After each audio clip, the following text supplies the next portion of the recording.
KF21 전력에서 정비주기 최적화는 단순한 시간 관리가 아니라 전력 유지 효율을 결정하는 핵심 요소로 작용합니다. 일정한 주기에 맞춰 정비를 수행하는 방식은 안정성을 확보하는 데 유리하지만 실제 운용 환경에서는 기체마다 사용 조건이 다르기 때문에 보다 정밀한 접근이 필요합니다. 같은 비행 시간이라도 임무 강도와 환경에 따라 부품 상태는 달라질 수 있으며 이를 반영하지 못할 경우 불필요한 정비나 반대로 필요한 정비 지연이 발생할 수 있습니다. 정비 주기를 유연하게 조정할 수 있을수록 기체 가용률은 안정적으로 유지됩니다. 특히 임무 유형에 따라 정비 기준을 세분화할 수 있을 경우 기체 상태를 더욱 정확하게 관리할 수 있으며 이는 장기적인 운용 안정성 확보로 이어집니다.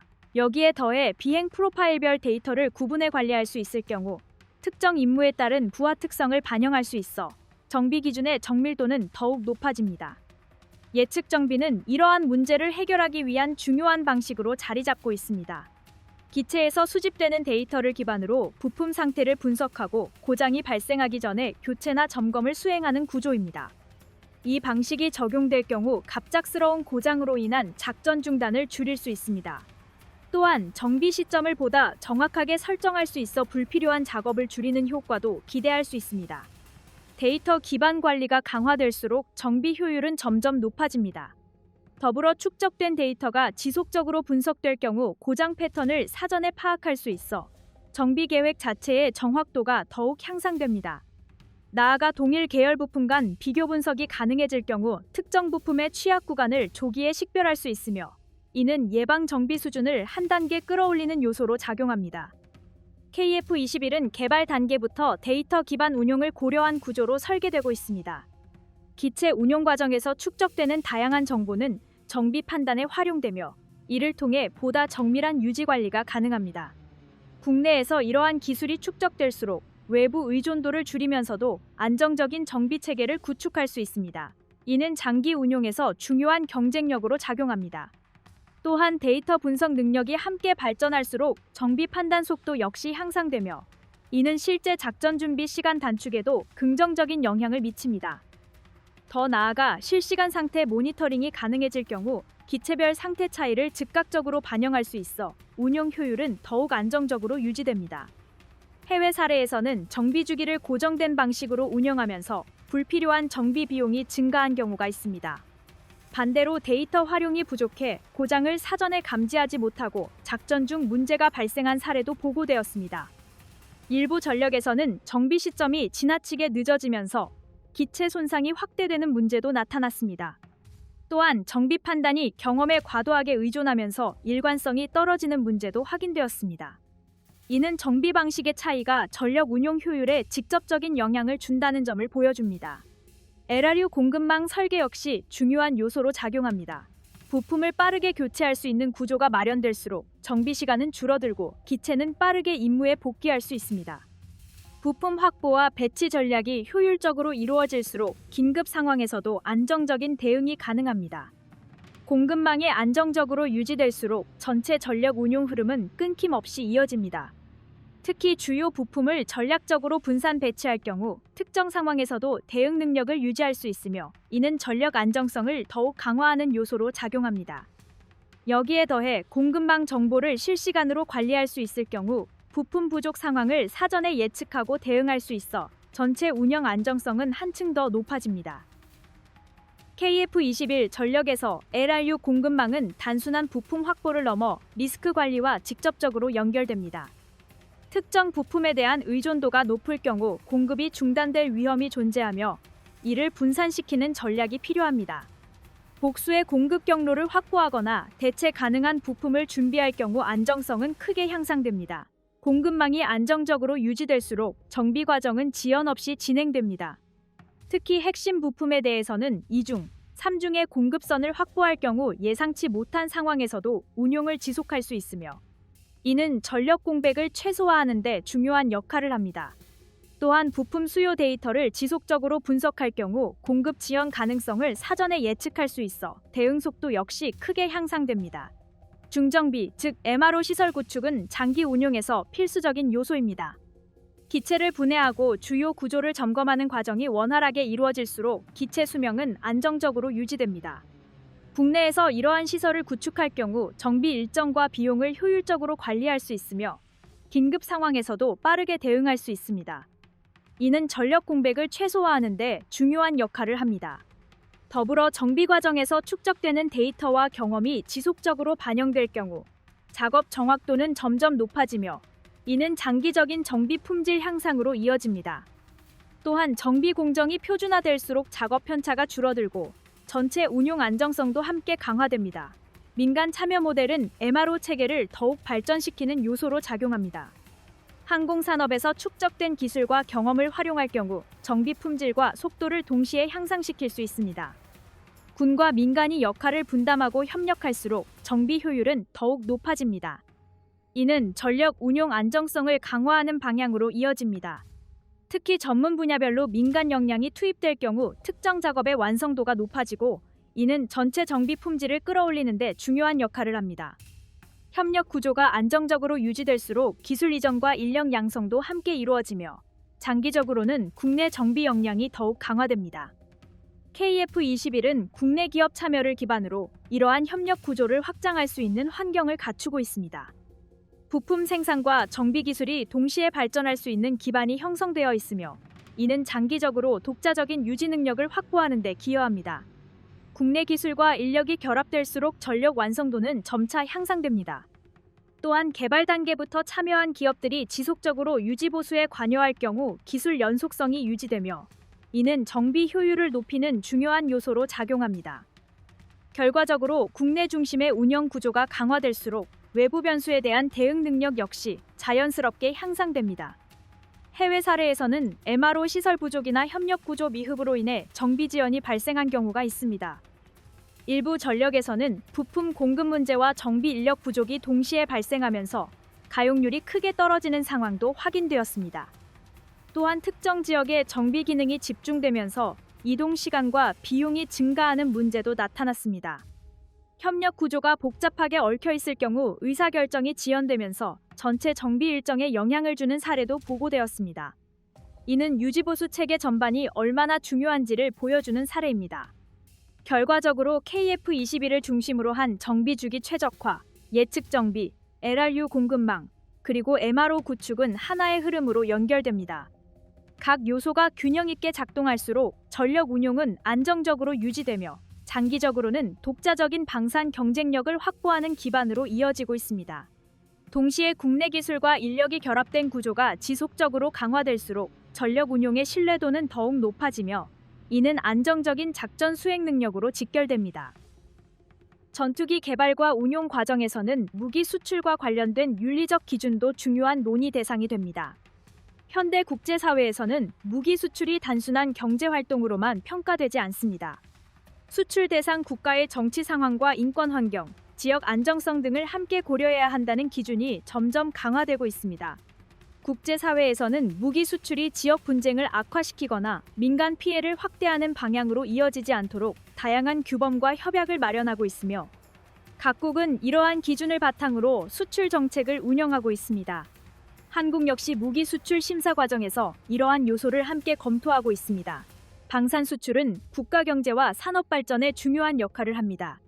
동시에 국제 규범을 준수하는 책임 있는 수출 정책이 요구됩니다. 균형을 유지하는 것이 현대 방산 정책의 중요한 과제인데 특히 첨단 무기일수록 국제사회의 관심이 높기 때문에 수출 결정 과정에서 외교적 판단과 법적 기준이 함께 적용되는 경우가 많습니다.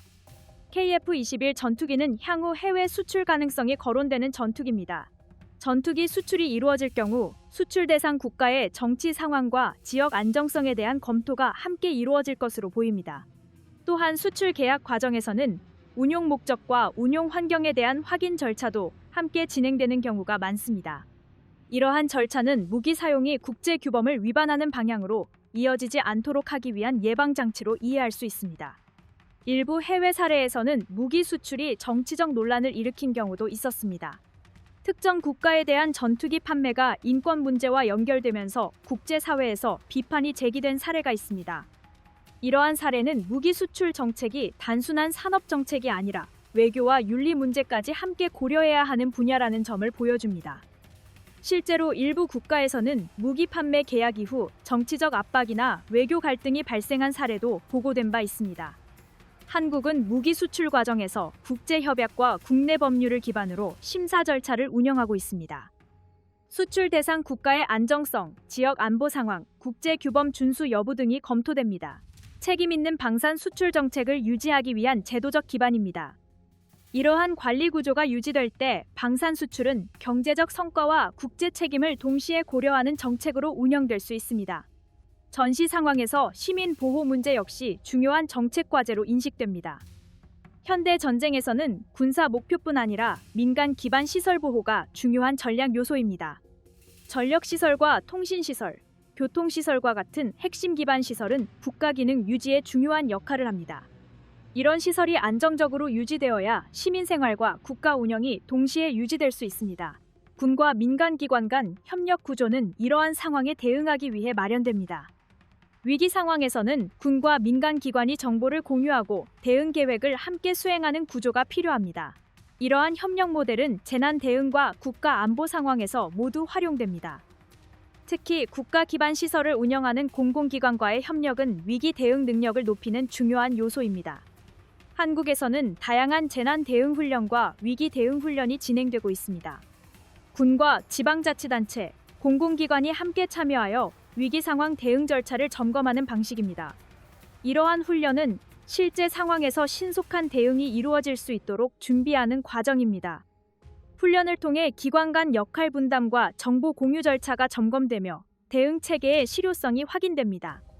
KF-21과 같은 전투기 전력 역시 이러한 국가 방어 구조 속에서 중요한 역할을 수행합니다.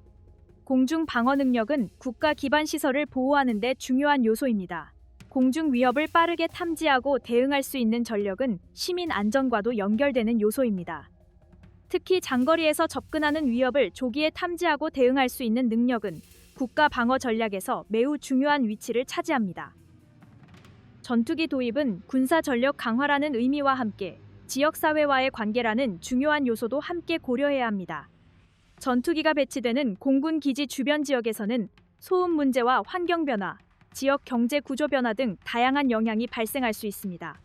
이러한 요소를 사전에 분석하고 관리하는 작업은 현대 국방 정책에서 매우 중요한 과제로 인식되고 있습니다. KF-21 전투기 역시 향후 공군 기지에 배치되면 지역 사회와 밀접한 관계를 형성하게 됩니다. 전투기 운용 과정에서 발생하는 소음과 비행 훈련 일정은 인근 주민 생활에 영향을 줄 수 있습니다. 그래서 전투기 도입 단계에서는 지역사회 영향 평가가 함께 이루어집니다. 이러한 평가 과정에서는 비행 경로 조정, 훈련 시간 관리, 소음 저감 장비 연구 등 다양한 대응 방안이 검토됩니다. 한국 공군은 이미 기존 전투기 운용 과정에서 지역사회와 협력하는 여러 제도를 운영하고 있습니다. 기지 주변 지역 주민과의 협의 구조를 통해 훈련 일정이나 비행 경로에 대한 의견을 공유하는 방식이 활용되고 있습니다. 이러한 방식은 군사 작전의 필요성과 주민 생활 환경 사이의 균형을 찾기 위한 노력으로 평가됩니다. KF-21이 도입되면 협력 구조 역시 함께 발전할 가능성이 있습니다. 새로운 전투기 운용 환경에 맞추어 소음 관리 방식과 주민 소통 방식이 함께 개선될 수 있기 때문입니다. 이러한 과정은 전투기 전력 강화와 지역사회 안정이 함께 이루어질 수 있도록 하는 중요한 정책 요소로 볼 수 있습니다. 전투기 도입은 지역 경제에도 영향을 미칠 수 있습니다. 공군 기지가 위치한 지역에서는 정비 시설과 항공 관련 산업 활동이 증가하는 경우가 있어 지역 산업 구조에 새로운 기회를 제공하기도 합니다. 항공 정비 기술과 관련된 산업이 함께 발전하는 경우도 있습니다. KF-21 사업에서는 국내 방산기업과 연구기관이 대규모로 참여하고 있습니다. 이러한 참여 구조는 국내 산업 생태계에 긍정적인 영향을 미치는 요소인데 전투기 개발 과정에서 축적된 기술은 항공산업 전반으로 확산될 가능성이 있습니다. 이러한 기술 확산은 지역 산업 발전에도 도움이 될 수 있습니다. 국방 연구개발 사업에서는 공공 감시와 투명성 확보 역시 중요한 요소로 인식됩니다. 대규모 예산이 투입되는 사업이기 때문에 연구 진행 과정과 결과에 대한 일정 수준의 공개와 검증이 필요합니다. 이러한 절차는 사업의 신뢰성을 높이고 정책 결정 과정의 투명성을 확보하는 데 도움이 됩니다. 한국에서는 국방연구개발 사업에 대해 국회와 감사기관이 정기적으로 점검을 수행합니다. 사업 진행 상황과 예산 사용 내역이 검토되며 필요할 경우 개선 조치가 이루어집니다. 즉, 국방연구개발 사업이 공공 책임성을 유지하도록 만드는 중요한 장치입니다. KF-21 사업 역시 이러한 관리 구조 속에서 추진되었습니다. 연구개발 일정과 시험 결과에 대한 정보가 일정 수준 공개되었으며 정책 검증 절차도 진행되었습니다. 이러한 과정은 대형 방산 사업의 신뢰성을 높이는 요소로 작용합니다. 해외 사례에서는 방산 사업이 투명성 문제로 논란이 발생한 경우도 있었습니다. 일부 국가에서는 전투기 도입 과정에서 계약 절차와 비용 구조가 공개되지 않아 정치적 논쟁이 발생한 사례가 있습니다. 방산 사업에서 투명성 확보가 얼마나 중요한지를 보여주는 사례로 자주 언급됩니다. 한국의 경우 방산 사업 관리 제도가 지속적으로 개선되고 있습니다. 연구개발 과정과 전력 도입 절차를 관리하는 제도가 정비되고 있으며 공공 감시 구조 역시 함께 강화되고 있습니다. 이러한 변화는 국방 연구개발 사업의 신뢰성을 높이는 방향으로 작용하고 있습니다. KF-21 추가 양산 계약이 갖는 또 하나의 핵심적인 의미는 이 사업이 더 이상 단일 기존 개발에 그치는 성격이 아니라 국가 방위 전략 안에서 반복 가능하고 지속 가능한 전투기 확보 구조로 자리 잡고 있다는 점입니다.